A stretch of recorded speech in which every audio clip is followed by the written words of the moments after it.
এবার দেশের শাসন ব্যবস্থায় পরিবর্তন এনে নতুন পদ্ধতিতে দেশ পরিচালনা করতে চায় বিএনপি, যে পদ্ধতিতে দ্বিকক্ষ বিশিষ্ট পার্লামেন্ট ব্যবস্থা নিশ্চিত করতে আলোচনা শুরু করেছে বিএনপির শীর্ষস্থানীয় নেতারা। পৃথিবীর অন্যান্য দেশে যেভাবে প্রেসিডেন্ট নির্বাচনের মাধ্যমে প্রেসিডেন্ট চূড়ান্ত করে দেশ পরিচালনা করা হয়, বাংলাদেশেও তেমন জাতীয় সরকার পদ্ধতির প্রবর্তন করতে চায় প্রধান বিরোধী পক্ষ হিসেবে পরিচিত রাজনৈতিক দলটি। কেবল প্রেসিডেন্ট নির্বাচনের প্রবর্তন নয়, পাশাপাশি জাতীয় সংসদকে দ্বিকক্ষ পার্লামেন্ট বিশিষ্ট উপস্থাপনা এসেছে বিএনপির ভাইস চেয়ারম্যান তারেক রহমানের কাছ থেকে। তবে কি সত্যিকার অর্থে প্রধানমন্ত্রী কেন্দ্রিক রাষ্ট্র ব্যবস্থা প্রবর্তিত হয়ে প্রেসিডেন্ট নিয়ন্ত্রিত শাসন ব্যবস্থার দিকে হাঁটছে বাংলাদেশ?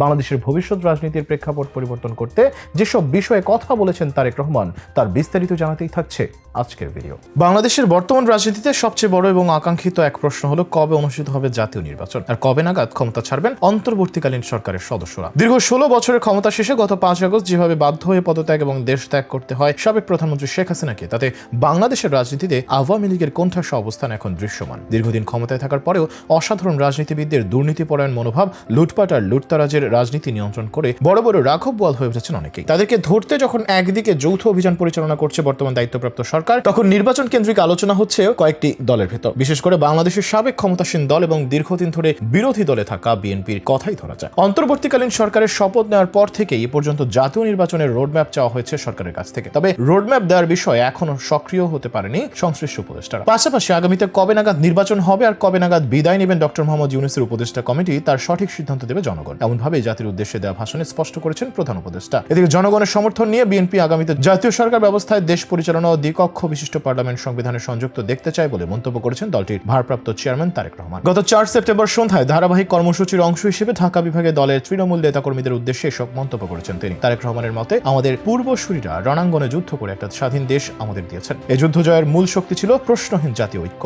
দুঃখজনক হলেও সত্যি যে স্বাধীনতার পর আমরা সেই ঐক্যের শক্তিকে কাজে লাগাতে পারিনি। অত্যাবশ্যকীয় একটা জাতীয় সরকারের পরিবর্তে আওয়ামী লীগের দলীয় সরকার ক্ষমতায় আসায় দেশ বিভক্ত হয়ে পড়েছে প্রথম দিন থেকে। ফলে একটা বিরাট অংশ ইচ্ছা থাকা সত্ত্বেও দেশ গঠনে কোনো অবদান রাখতে পারেনি বলেই দাবি বিএনপির জ্যেষ্ঠ নেতা। বিএনপির ভারপ্রাপ্ত চেয়ারম্যান তারেক রহমানের দাবি, আমরা দেখেছি কিভাবে একটি দলের লোকজন সর্বত্র বিচরণ করে আর অন্য সবার অবস্থান হয়ে পড়ে তুচ্ছ আর গৌণ। ফলে একটা বিশাল জনগোষ্ঠীর সেবা থেকে দেশ বঞ্চিত হয় বলেও উল্লেখ করেন তিনি। এছাড়াও তারেক রহমানের মতে, স্বাধীনতার পরপর জাতীয় ঐক্যের শক্তিকে ব্যবহার না করে যে সুযোগ সেদিন হাতছাড়া করা হয়েছে, আগামী দিনে আমরা সেটার পুনরাবৃত্তি করতে চাই না। জনগণের সমর্থন নিয়ে বিএনপি আগামীতে জাতীয় সরকারের মাধ্যমে দেশ পরিচালনা দেখতে চান। পাশাপাশি দেশের মানুষের জন্য গণতন্ত্র আর ভোটাধিকার পুনরুদ্ধারের সংগ্রামে যারা অংশগ্রহণ করেছেন, তারা সবাই আগামীতে দেশ পরিচালনায় অংশগ্রহণ করবেন, যেন দেশ তাদের অবদানের সুফল থেকে বঞ্চিত না হয়। দেশের মানুষকে নিয়ে রাজনীতি করার কথা বলতে গিয়ে তারেক জানান, আমাদের আরো একটি গুরুত্বপূর্ণ সংস্কার পরিকল্পনার কথা দেশবাসীকে জানানো প্রয়োজন মনে করছি। দেশে প্রথাগত রাজনীতির সঙ্গে সম্পৃক্ত নন, কিন্তু দেশ গঠন, উন্নয়ন ও পরিচালনায় অংশগ্রহণ করতে চান এমন অসংখ্য জ্ঞানী গুণী শিক্ষক, শিল্পী, সাহিত্যিক, সাংবাদিক, গবেষক, চিকিৎসক, কারিগরি বিশেষজ্ঞ,